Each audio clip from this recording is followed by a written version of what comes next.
on n'est pas d'accord avec le Conseil constitutionnel forcément, mais qu'est-ce qu'on fait, Fatou? On s'aligne. Parce qu'on a dit que les décisions du Conseil constitutionnel, n'est-ce pas, ne peuvent pas faire l'objet d'un recours. Donc, nangu nañ ko. Donc tey bu assemblée ubbee buntu boobu noonu wala brèche boobu noonu à chaque fois conseil constitutionnel joxe décision ñu nar ko waxtaanee à chaque fois conseil constitutionnel joxe décision bon on n'aura même plus de président. Est-ce qu'on n'est pas en train de vouloir peut-être faire de la crise artificielle une réalité? Oui, mais bon, je pense que le conseil a pris ses responsabilités. Heureusement que le conseil a pris ses responsabilités. Et que le président a décidé aussi de s'aligner. Oui. Ça c'est important. Parce que conseil bi moom dafa tegal président lu leer renvoyer ko à la constitution renvoyer ko à des articles très précis. wax ko sa mandat kañ la commencé kañ lay jeex donc ça c'est une question vidée ba pare mu fàttali ko ne décision conseil constitutionnel donc moom comme ni ko président xamee ñëpp xamee ko conseil constitutionnel décision am kenn mënu si dellu ginnaaw donc loolu mu leer président heureusement mu am grandeur je ne sais pas ou bien en tout cas nañ ko jàppal ne grandeur la à côté peut-être il y a eu la pression nationale et internationale qui ont permis n'est-ce pas de lui ouvrir les yeux davantage mu xam ne ni ce qu'il voulait faire c'est une chose bi nga xamante ne sénégalais et opinion internationale aussi du ñu seetaan loolu di am wala même su amee ce sera dans un contexte où moom du ko ce sera ingouvernable à la limite parce que tey imagine toi tey bu valider woon li nga xamante ni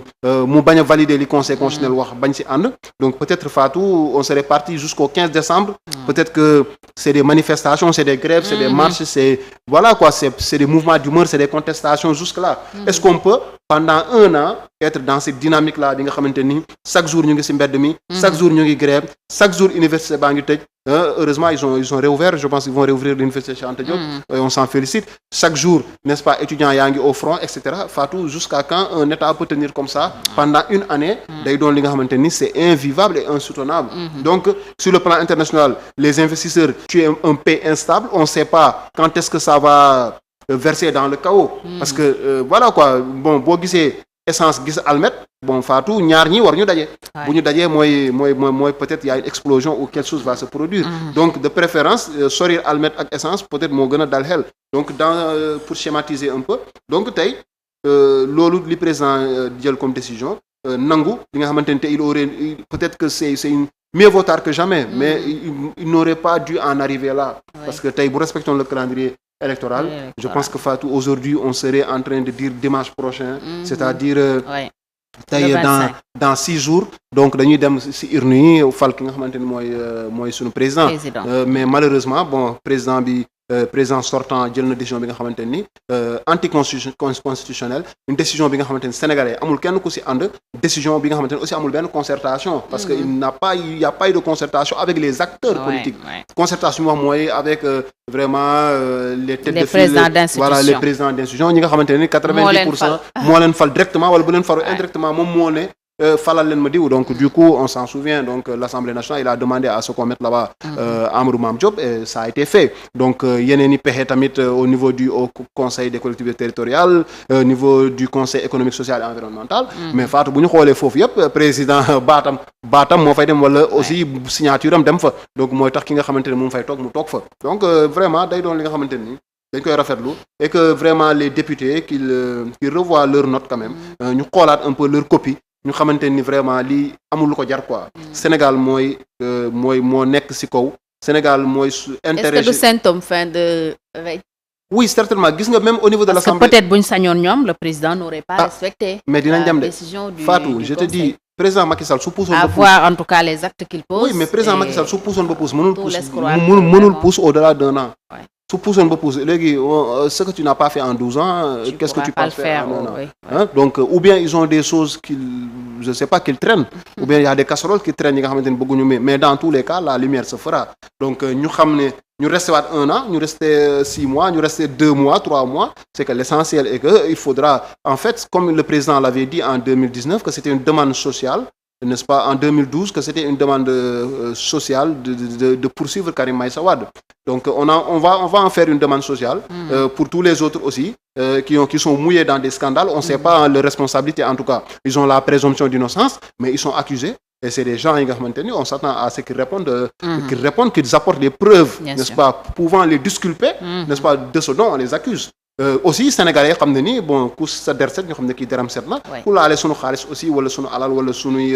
ressources ñu xam ne diw laale na et puis yoon def. la ko war et des échos font état de coups de levée sur certains dossiers. de l'OFNAC.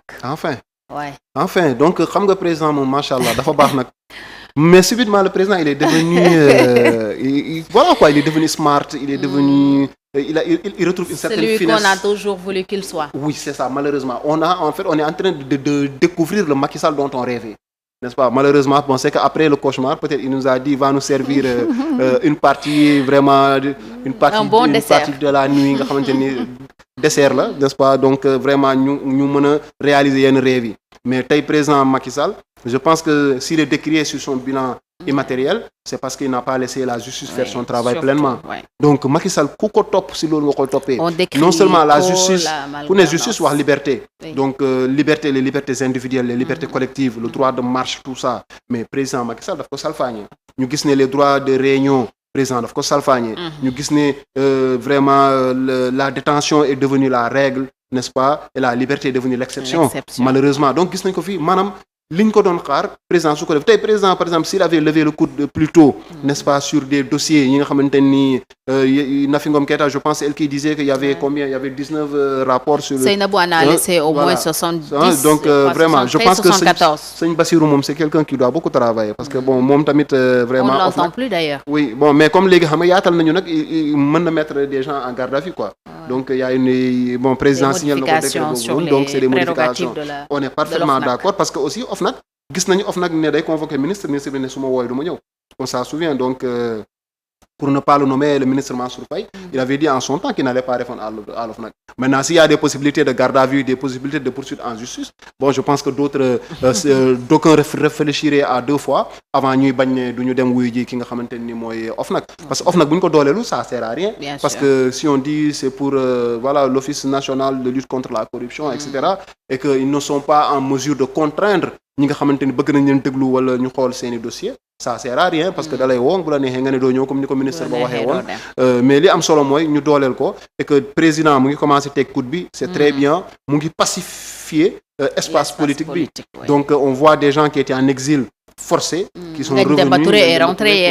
pour ne pas le citer donc ñibbisi na gis nañu ne vraiment il y a un vent de décrispation nit ñaa ngi ñu ngi libéré et ce qui me plaît dans l'histoire c'est que il y a des gens qui disent ouais ils les ont libérés mais dans quel cadre dans quelles conditions mais en fait ça c'est les conséquences les gens sont en train de s'appesantir sur les conséquences mais les causes comment dans quel cadre dans quelles circonstances ils ont fait l'objet d'une arrestation n'est-ce pas on a écouté on a reçu même des gens sur notre plateau ici donc dans une émission donc ces prisonniers ces détenus politiques libérés ils ont dit mais quelqu'un il a dit que man dama demoon jënd pain Ndambé quoi donc voilà quelqu'un te dit man sama yaay moo ma yónni woon ou bien on a vu quelqu'un qui avait sa maman malade au niveau de l'hôpital principal génn di wër ordonnance boo jënd pharmacie tout ça ñu jàppale embarqué la donc dans des conditions comme ça mais ku ñu embarqué ci conditions yooyu noonu mais yan conditions yooyu lañ la mën a libérer c'est dans ces conditions là seulement qu'on peut te libérer parce que maanaam bi ngay dugg amul dara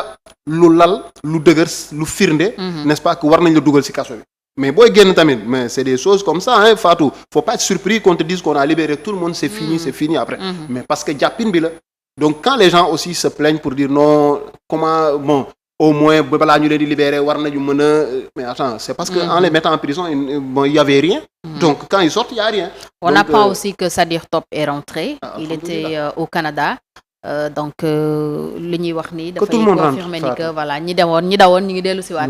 le Sénégal c'est-à-dire que aussi il y a des garanties peut-être qu'ils ont reçues naturellement je pense pas que Ngagne Demba Touré va rentrer au Sénégal parce que juste sur un coup de tête quoi ça confirme aussi qu'il y a des discussions oui Fatou comme je dis xam nga man li ma wax moom man dama gëm ne ni y a des discussions elles peuvent être directes comme elles peuvent être par presse interposée bon gis nañ ne par presse interposée peut-être moo gën a wér parce que on a vu mais il y a des médiateurs voilà Pierre Goudiaby Atepa nee na moom day dem wax fee Goudiaby nee na par exemple c'est Sonko qui a demandé comme gage la libération de tous les détenus mais il a raison parce que aussi tey ce serait Fatou ce serait trahir ces gens là tey Ousmane Sonko bu bëggee génn moom il suffit qu'il dise que moi je veux sortir il négocie il sort